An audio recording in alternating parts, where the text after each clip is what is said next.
Totoong annulled na ang kasal niyo, Christy. Wala nang visa ang kasal. Ibig sabihin, your marriage with Jordan never existed. Kaz? Kaz, tama na yan. Isipin mo na lang, malaya ka na, tsaka may closure na kayo ni Jordan, di ba? Single ka na ulit.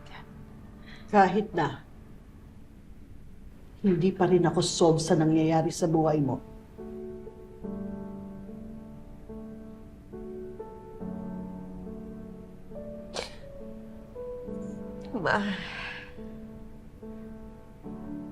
Mawala na tayong magagawa.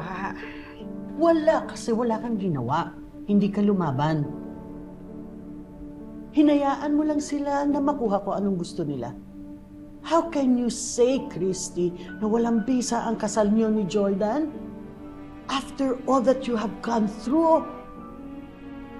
Ano to? Ganun na lang? Para makalaya sila, gagamitin niyo ang batas for your convenience. Ngayon, sino ang nagsasuffer? Sino ang victim? Hindi ba si Tori? Hindi ba ang anak ninyo?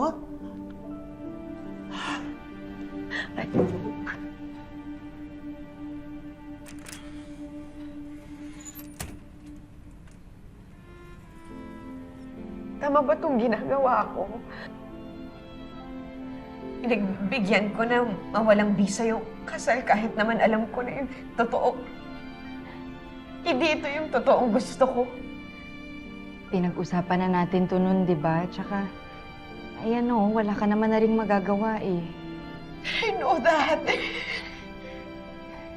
Pero, bakit parang nasasaktan ako? Bakit ang hirap lunukin na wala na kami ni Jordan?